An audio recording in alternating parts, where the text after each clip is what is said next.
आणि आता मुलुक महाराष्ट्रामध्ये महाराष्ट्रातल्या बातम्यांचा वेगवान आढावा। राजकीय आडवैर असलेल्या सतेज पाटील यांच्या कामाचं धनंजय महाडिक यांनी कौतुक केलं। थेट पाईपलाईनचं पाणी आल्यानंतर आम्ही काँग्रेस आमदार सतेज पाटील यांचं स्वागत करू असंही ते म्हणाले। सतेज पाटील यांनी शहरात 9 एसी बस आणल्याबद्दलही त्यांनी कौतुक केलं। मराठा क्रांती मोर्चाचे समन्वयक विनोद पाटील यांनी चंद्रकांत खैरे यांच्या निवासस्थानी गणपतीचं दर्शन घेतलं। अंबादास दानवे यांच्याऐवजी विनोद पाटील यांनाच शिवसेनेकडून विधान परिषदेची ऑफर देण्यात आली होती असा गौप्यस्फोट चंद्रकांत खैरे यांनी केलाय। 2 ऑक्टोबरपासून भाजप ओबीसी सेल जागर यात्रा काढणार आहे अशी माहिती आशिष देशमुख यांनी दिली। वर्धा जिल्ह्यापासून या यात्रेला सुरुवात होईल। पहिल्या टप्प्यात विदर्भातील 11 जिल्ह्यात ही यात्रा जाणार आहे। यानंतर पोहरादेवीत यात्रेचा समारोप होईल।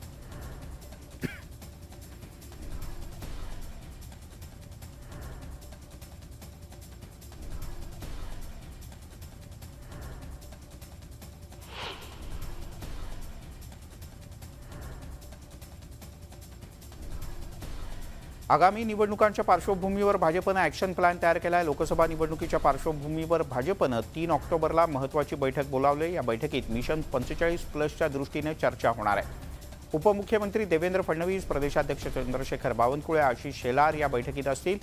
तर या बैठकीत सर्व आमदारांशी देवेंद्र फडणवीस स्वतः सविस्तर चर्चा करणार आहेत।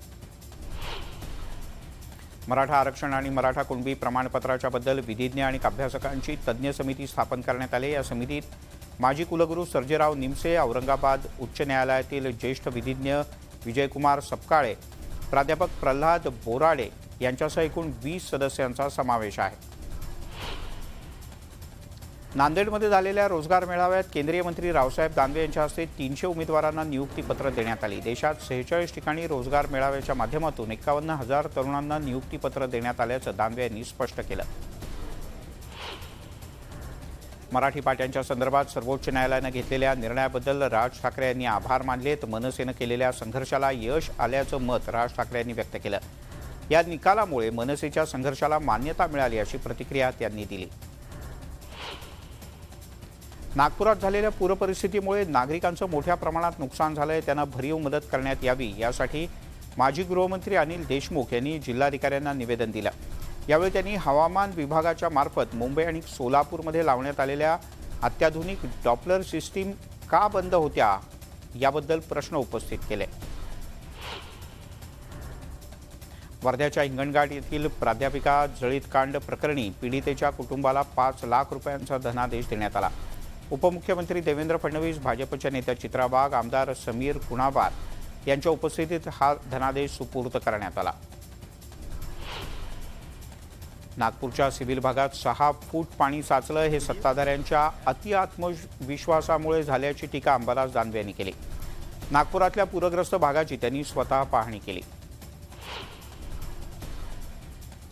कोल्हापुरात जोरदार पावसाला सुरुवात झाली आहे। काही दिवसांच्या विश्रांतीनंतर आता पावसाला पुन्हा सुरुवात झाल्यानं बळीराजा सुखावलाय। कोल्हापूर शहराच्या सोबतच ग्रामीण भागात जवळपास सर्वत्र पावसाचा जोर वाढला आहे, त्यामुळे शेतकरी समाधानी आहे। लातूर जिल्ह्यातल्या उदगीर तालुक्यात पावसानं दमदार हजेरी लावली। यामुळे आता शेतकऱ्यांच्या आशा पल्लवित झालेत। पावसामुळे नदी नाले दुथडी भरून वाहू लागलेत, त्यामुळे दुष्काळाचं सावट दूर होत आहे। छत्रपती संभाजीनगरमधल्या गंगापूर शहरात मुसळधार पाऊस झाला।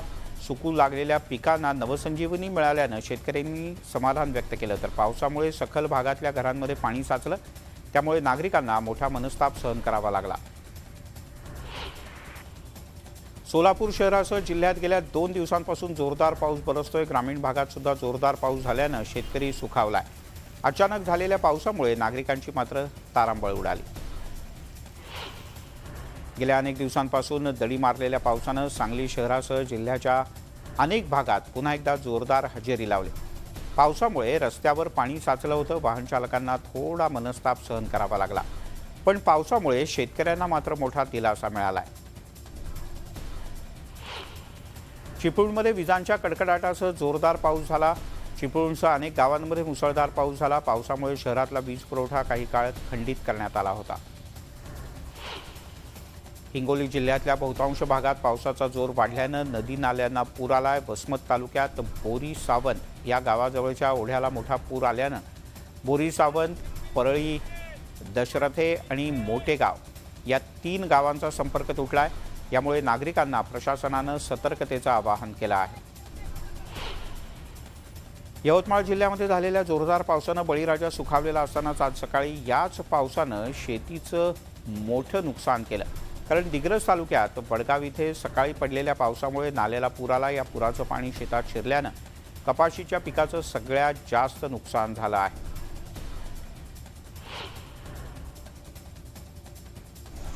पंढरपूर परिसरात सलग दुसऱ्या दिवशी मुसळधार पावसानं हजेरी लावली। माढा, माळशिरस, सांगोला, मंगळवेढा अशा सर्व तालुक्यात सगळीकडे दमदार पाऊस झाला। भुसावळ इथून जवळच असलेल्या वराडसीमध्ये जोरदार पावसानं हजेरी लावली। त्यामुळे वाघूर धरणाच्या पाणी पातळीत वाढ होते। हे धरण 96% भरलं असून येत्या 2 दिवसात धरणाचा एखादा दरवाजा उघडण्यात येईल आणि नदीकाठच्या गावांना त्यामुळे सावध राहावं असं आवाहन करण्यात आलंय। यंदा पावसानं तब्बल 3.5 महिने दांडी मारल्यानं मराठवाड्याच्या काही भागात दुष्काळ सदृश परिस्थिती निर्माण झाली होती। मात्र मागच्या 3-4 दिवसांपासून पडणाऱ्या जोरदार पावसानं मोठा दिलासा मिळालाय। जायकवाडी धरणाची पाणी पातळी वाढली असून मराठवाड्यातील पिण्याच्या पाण्याचा प्रश्न मिटणार असल्याचं सांगितलं जातं। नांदेड जिल्ह्यात गेल्या 2 दिवसांपासून मुसळधार पाऊस सुरू आहे। त्यामुळे पैनगंगा नदी दुथडी भरून वाहते। त्यासोबतच पैनगंगा नदीच्या सहस्त्रकुंड धबधब्याच्या इथे सुद्धा नागरिकांची मोठी गर्दी होती। कारण 2 दिवसाच्या पावसानं हा सहस्त्रकुंड धबधबा पुन्हा एकदा प्रवाहित झाला असून या धबधब्यानं आता काहीसं रौद्र रूप धारण केलंय। दमदार पावसानंतर अहमदनगरमध्ये अनेकांच्या घरी पाणी शिरलं होतं। महानगरपालिका अधिकाऱ्यांच्या दुर्लक्षामुळे हे पाणी शिरल्याचा आरोप करण्यात येतोय। अहमदनगर महापालिकेनं लेआउट मंजूर केल्यानं विकासकांनी ओढे नाले बुजवणं आणि पाण्याचा प्रवाह बदलल्यानं हे पाणी घरात शिरल्याचं बोललं जातं। नंदुरबारच्या पूर्व पट्ट्यात समाधानकारक पाऊस न झाल्याने एकीकडे शेतीची पिकं करपू लागलेत तर दुसरीकडे गुरांना चारा आणि पिण्याच्या पाण्याचा प्रश्न सुद्धा निर्माण होतोय। सप्टेंबर महिना संपताच टँकरच्या माध्यमातून जनावरांना पाण्याची सोय करावी लागणार आहे। प्रशासनानं पाण्याची सोय करावी या मागणीसाठी 30 गावच्या लोकांनी रास्ता रोको आंदोलन केलं। गोंदिया जिल्ह्यामध्ये पावसाचा जोर वाढला असून आतापर्यंत सरासरी 1100.9 मिलीमीटर पाऊस बरसलाय। जिल्ह्यात पावसाची अपेक्षित सरासरी गाठण्यासाठी आणखीन सरासरी 120 मिलीमीटर पाऊस गरजेचा आहे। धुळे जिल्ह्यामध्ये कपाशीवर आलेल्या लाल्या रोगानंतर आता सोयाबीनच्या पिकावर सुद्धा येलो मोझॅक रोगाचा प्रादुर्भाव झालाय। रोगाचा प्रादुर्भाव वाढल्यामुळे झाडांची वाढ खुंटली असून शेंगांचं प्रमाण सुद्धा कमी झालंय आणि त्यामुळे उत्पन्नात घट होणार आहे। पनवेल तालुक्यातील दिघाटी आणि उरण तालुक्यातील चिरनेर इथे जंगलामध्ये बिबट्याचा वावर वाढलाय। या भागात बिबट्याच्या पायाचे ठसे सुद्धा अनेक ठिकाणी आढळले। त्यामुळे परिसरात ग्रामस्थ सध्या भीतीच्या छायेखाली आहेत। नाशिक जिल्ह्यामध्ये कांद्याचे लिलाव बंद असताना जळगाव जिल्ह्यातल्या 40गाव बाजार समितीत मात्र कांद्याची मोठी उलाढाल होत असल्याचं पाहायला मिळत आहे।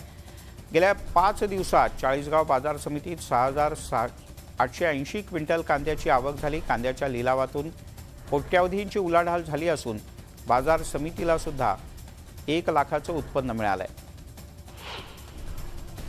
परभणी जिल्ह्यामध्ये केवळ 52% इतकाच पाऊस झालाय। त्यामुळे जिल्ह्यावर पाणी टंचाईसह चारा टंचाईचं सुद्धा मोठं सावट आहे। जिल्ह्यामध्ये केवळ 100 दिवस पुरेल इतकाच साठा शिल्लक आहे। त्यामुळे आता प्रशासनाच्याकडे चाऱ्याचे प्रश्नाच्या संदर्भात नियोजन करावं अशी मागणी पशुपालक करत आहेत। नागरिकांना औषधांचं महत्त्व समजावं यासाठी 40गावमध्ये जनजागृती रॅली काढण्यात आली। शहरातल्या विद्यार्थ्यांनी एकत्र येत या संदर्भात नागरिकांना औषध का घ्यावं आणि कसं घ्यावं याबद्दलचं मार्गदर्शन केलं। अनंत चतुर्दशी आणि ईद ए मिलादच्या पार्श्वभूमीवर पंढरपूर शहर पोलिसांच्या वतीने शहरातल्या मुख्य मार्गांवर पथसंचलन करण्यात आलं। कायदा आणि सुव्यवस्था राखण्याच्या दृष्टीने हे पथसंचलन अतिशय महत्त्वाचं होतं। सोलापुरात टोमॅटोचे भाव घसरल्यानं शेतकरी हतबल आहे। टोमॅटोला 3 ते 4 रुपये किलोचा भाव मिळत असल्यानं वाहतुकीचा खर्च सुद्धा निघणं कठीण झालंय। स्थानिक बाजारपेठेत टोमॅटोला भाव मिळत नसल्यानं हे टोमॅटो गुजरात आणि दिल्लीला पाठवण्यात येत आहेत. विना नंबरची दुचाकी त्यावर कारवाई न करता सोडून द्यावी यासाठी नांदेडचे शेकापचे आमदार श्यामसुंदर शिंदे यांनी फोनवरून पोलिसांना धमकावल्याची माहिती समोर येते. दुचाकी सोडली नाही तर निलंबित करण्याची धमकी देण्यात आली होती. धुळ्याहून पुण्याच्या दिशेने जाणाऱ्या एसटी बसला ती अचानक बंद पडली. बसच्या इंजिन ऑइलमधून ऑइलची गळती सुरू झाल्याचं लक्षात आलं. त्यामुळे प्रवाशांचा तब्बल 1 ते 1.5 तास खोळंबा झाला. 20 पेक्षा कमी पटसंख्या असलेल्या जिल्हा परिषदेच्या शाळांचं समायोजन करण्याचा निर्णय राज्य सरकारनं घेतलाय. त्यामुळे कमी पटसंख्येच्या 653 शाळांचं समूह वाटप करण्यात येणार आहे. शासनाच्या या निर्णयामुळे वाडी, वस्ती आणि तांड्यावरच्या गरिबांची मुलं शिक्षणापासून वंचित राहण्याची भीती शिक्षण तज्ज्ञांनी व्यक्त केली आहे. रत्नागिरीतल्या कातळ शिल्प संशोधन केंद्र ऑक्टोबरपासून सुरू होत आहे. भारत सरकारच्या विज्ञान आणि तंत्रज्ञान विभागाच्या पुढाकारानं ही केंद्र सुरू करण्यात येत आहेत. या केंद्राच्या मार्फत कातळ शिल्पांचा चौफेर अभ्यास केला जाणार आहे.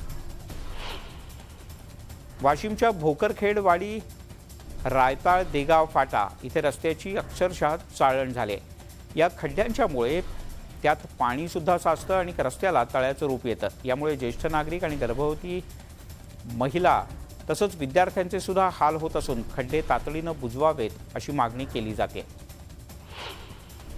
अमरावती जिल्ह्याच्या मेळघाटात अतिदुर्गम भागामध्ये कुटीदा या गावातील 2 शिक्षक आपला जीव धोक्यात घालून आनंदाचं कार्य करतायत. ज्ञानदानाचं काम अखंड सुरू आहे. नदीवर पूल नसल्यानं नदीच्या आधारे काठीच्या आधारानं हे दोघंही नदी पार करतात आणि शाळेत पोहोचतात. ग्रामस्थांच्याकडून केली जाणारी पुलाची मागणी अद्यापही पूर्ण करण्यात आलेली नाही, तर ती प्रलंबित आहे.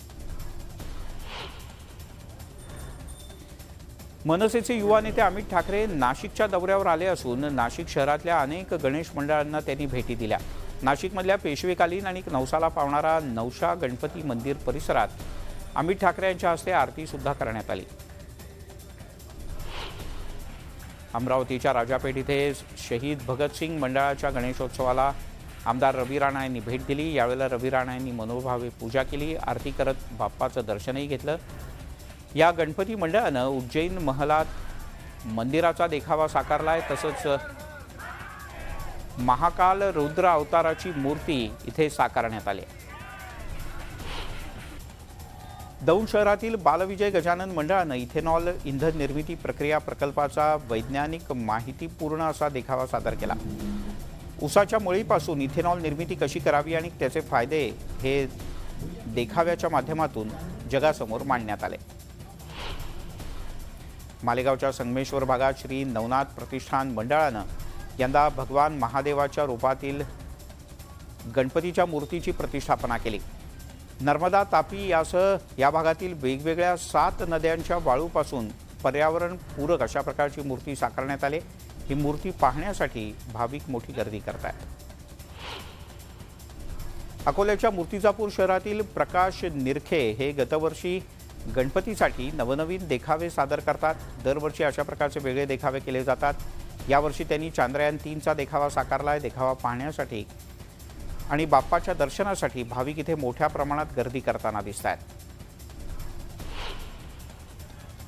चौंडी इथे गेल्या 21 दिवसांपासून धनगर उपोषणाच्या संदर्भात आक्रमकपणे मागणी करत आंदोलन सुरू होतं. मंत्री गिरीश महाजन आणि राम शिंदे यांनी उपोषणकर्त्यांची भेट घेतली. धनगर समाजाच्या अटी मान्य असल्याचं लेखी आश्वासन हे शासनाच्या वतीनं देण्यात आलं आणि त्यानंतर हे उपोषण मागे घेण्यात आलं. येत्या 50 दिवसात धनगर आरक्षणाच्या संदर्भात कार्यवाहीचा निर्णय घेतला जाईल असं लेखी आश्वासन गिरीश महाजन यांनी दिलंय. ते चौंडी इथे आपल्या कार्यकर्त्यांना भेटण्यासाठी आणि उपोषणाच्या ठिकाणी भेट देण्यासाठी गेले होते. मात्र 50 दिवसात आरक्षणासंदर्भात कोणताही निर्णय न झाल्यास राज्यभर आंदोलन करण्याचा इशारा धनगर समाजाच्या वतीनं देण्यात आला आहे. धनगर समाजाला आरक्षण द्या अशी मागणी करत पंढरपुरात गेल्या 2 दिवसांपासून आंदोलन करण्यात येत आहे. भटुंबरे इथे पंढरपूर टेंभुर्णी रस्त्यावर भर पावसात धनगर बांधवांनी आपल्या मेंढपाळांसह मेंढ्यांसह रस्त्यावर उतरून रास्ता रोको केला. धनगर समाजाचा एसटी प्रवर्गात समावेश करावा या मागणीसाठी अहिल्यादेवी होळकर यांचं आजोळ असलेल्या धाराशिवच्या चोराखळी इथे राष्ट्रीय महामार्गावर रास्ता रोको तसंच साखळी उपोषण करण्यात आलं। चौंडी इथे उपोषणाला पाठिंबा देण्याकरता शेळ्या मेंढ्या रस्त्यावर सोडत आंदोलन करण्यात आलं। मराठवाड्यातील अभिलेखाच्या तपासणीचं काम येत्या आठवड्यात पूर्ण होणार आहे। कुणबी नोंदीसाठी गेल्या 1.5 महिन्यांपासून सुरू असलेलं काम आता अंतिम टप्प्यात आलं असून 80 लाख अभिलेख आणि दस्तऐवजांच्या तपासणीनंतर केवळ 5 ते 7 हजार कुणबी नोंदी सापडल्या आहेत। सगळ्या जगाचं लक्ष लागून राहिलेल्या क्रिकेट वर्ल्ड कपला 10 दिवसात सुरुवात होते। ज्या ट्रॉफीसाठी हे महायुद्ध रंगणार आहे ही ट्रॉफी आज पुणेकरांना पाहता आली। महाराष्ट्र क्रिकेट असोसिएशनच्या वतीनं पुण्यात हॉटेल JW मॅरिएट पासून या ट्रॉफीची मिरवणूक काढण्यात आली। गणेश उत्सव काळात पिंपरी चिंचवडकरांनी यंदा मेट्रोला सर्वाधिक पसंती दिल्याचं दिसतंय। महामेट्रोनं प्रवासी आवर्जून प्रवास करतायत। गणेश उत्सव काळात रात्री उशिरापर्यंत या मेट्रो सुरू ठेवल्या जातात, त्यामुळे नागरिकांना मोठा दिलासा मिळालाय। बाप्पाचं दर्शन घेण्यासाठी मेट्रोनं नागपूरकर आता जाऊ लागले। शहरातल्या प्रत्येक ठिकाणी नागरिकांची गर्दी वाढताना दिसते। छत्रपती संभाजीनगरमध्ये भाजप प्रदेशाध्यक्ष चंद्रशेखर बावनकुळे यांच्या विधानाच्या विरोधात अनोखं आंदोलन करण्यात आलं। पत्रकार संघानं भाजप शहराध्यक्ष शिरीष बोराळकर यांना एका पार्टीचं निमंत्रण दिलं आणि सांगितलं की धाब्यावर जाऊन बसून बोलू।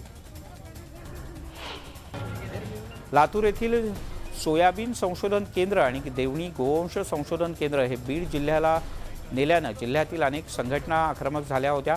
हमाल माथाडी युनियनच्या वतीनं गेले 4 दिवस उपोषण करण्यात येत होतं। हे केंद्र लातूरलाच होणार अशी लेखी हमी माजी पालकमंत्री संभाजी पाटील निलंगेकर यांनी दिली आणि त्यामुळे हे उपोषण मागे घेण्यात आलं। बुलढाणा जिल्ह्यातील खामगाव शहरात लॉटरी सेंटरवर चोरी करणाऱ्या अल्पवयीन चोरट्याला पोलिसांनी ताब्यात घेतलाय। कारवाईमध्ये पोलिसांनी 18,000 रुपयांचा मुद्देमाल जप्त केला। या अल्पवयीन चोरट्याला बालसुधारगृहात ठेवलं जाणार आहे।